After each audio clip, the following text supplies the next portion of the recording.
Nous allons maintenant voir une couche transversale à l'ensemble des couches de Symfony et qui est une couche très importante. En fait, lorsqu'on a commencé par parler du framework Symfony, nous avons dit que Symfony c'était un ensemble de services, que Symfony contenait un conteneur de services qui allait permettre en fait d'utiliser l'ensemble des services offerts.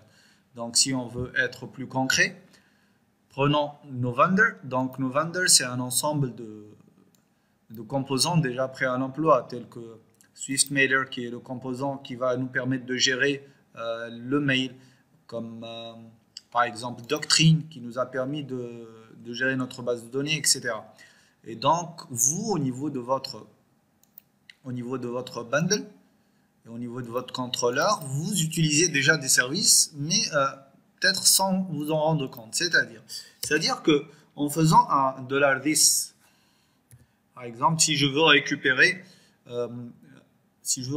Doctrine, qu'est-ce que je vais faire? Je vais faire tout simplement $doctrine égale $this, c'est-à-dire contrôleur flèche get doctrine. Voilà. Et en fait, get doctrine, qu'est-ce qu'il va faire?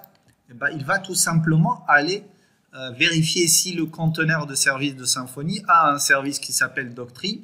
Si c'est le cas, il va faire un get de ce service-là. Donc, réellement, votre objet Doctrine que vous manipulez dès le départ, en fait, c'est un service. Vous pouvez y accéder à n'importe quel endroit en utilisant donc directement ce get-là.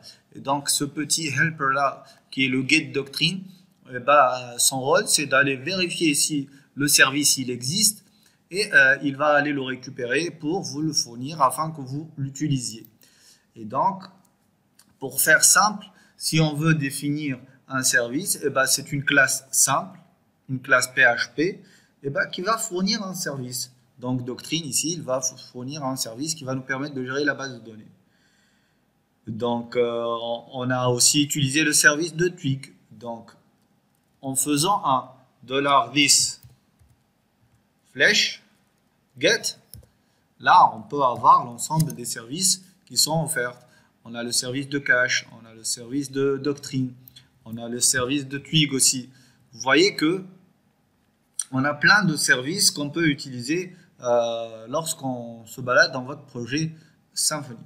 Et donc, pour résumer, un service, c'est une classe simple. Elle doit être accessible partout dans votre code et c'est tout. C'est tout simple. Et logiquement, elle doit être configurée afin d'utiliser d'autres fonctionnalités qu'on évoquera après.